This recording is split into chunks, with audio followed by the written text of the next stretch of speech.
we are almost done. We are on step 6 of the 7 steps to attract new students and grow your studio. What I wish I knew 10 years ago. I want you to have a more streamlined experience. I want you to get your income going. I want you to get your studio full much faster than I did. So this series is designed to do that, and I've got a couple announcements. I'll put them at the end.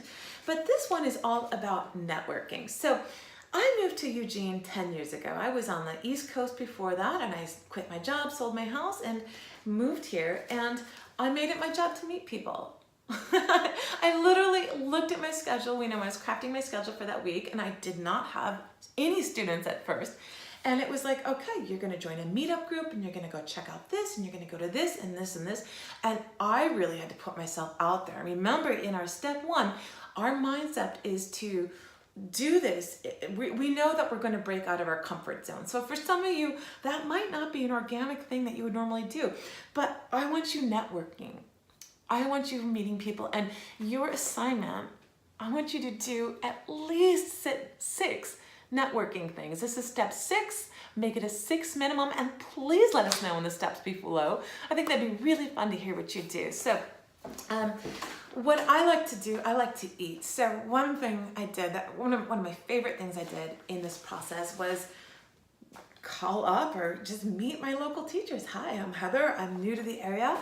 I'm having a brunch for all local teachers this next Monday. Can you come? It was great. I learned how to make was it frittata? It didn't work out real well. It was an egg dish, but you know, I got to try a new recipe at the same time. So I'm gonna read some other ways that you could branch out into your community. Host a play-in. Get on the local youth orchestra board, or local school board. Get listed, and you're on the local youth orchestra referral list. Let other teachers know that you're excited to welcome new students into your studio. That's okay to do. They might be full and not know where to send their new students. And I can testify that for a fact. When I went into nursing school this past fall, I was seeking really a wide variety of teachers to meet the various needs of all my students. And I was so grateful when I got a call from a woman named Lisa who said, hey, I'm expanding my studio.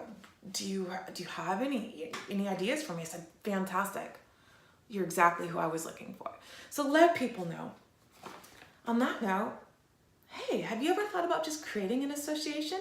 Maybe you don't have enough violin teachers in your area. Maybe it has to be for all private music teachers. I think that's a cool idea.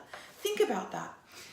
If you don't know your local music store owners, get on it. They get asked who are the teachers probably more than anybody. So you want to be good friends with, if you have a local music store, you want to be good friends with those owners. Local papers. So this is probably better for smaller cities, but most small towns, which will probably be a lot of the people watching this, are hungry for news sources. So I had a colleague in Colorado, and she said, you know, I had one write-up that went in the newspaper, and she said her phone was ringing off the hook. She filled her studio in rapid time just from one article. So call, even if you just have a few students, or maybe that gives you the impetus to start an association, and you can promote the association through that and get an article there. So really engage some local media. If you're a fiddler, start a weekly fiddle jam. That's such an exciting thing. On the same note, maybe chamber music's your passion. Start a chamber music group. And then lastly, don't be afraid to ask your existing students if they have referrals. Again, they love you, they cherish you, they adore you, and they want you to flourish. They want you to keep teaching their child forever. They don't want you to have any compromises in the work you do. So they want to just build you up. So don't feel afraid to ask that. Moving on with this, I think it's really important to note that when you have success in meeting your goals, you still must maintain a constant presence in the community. Write that down. And here's why. Students come and go. That's how it works. That's how this thing is. You are not going to get a student and it's going to be from age 4 until 48. They're not going to take you for decades and decades and decades. You need to be constantly doing some of these things, not as much after you set some of the groundwork, but keep a constant presence in the community. So that's some ideas from me, but now I'd like to hear from you. Please let us know in the comments below, what do you do to network? What do you do to create these connections and grow your studio? We want to hear from you. And on that same note, if you love this content, if this is of value to you, and you're interested in sponsoring the Music for Young Violinists project, and this is a labor of love, you can make a $20 donation on my website. It's in the store. I'll put a link below.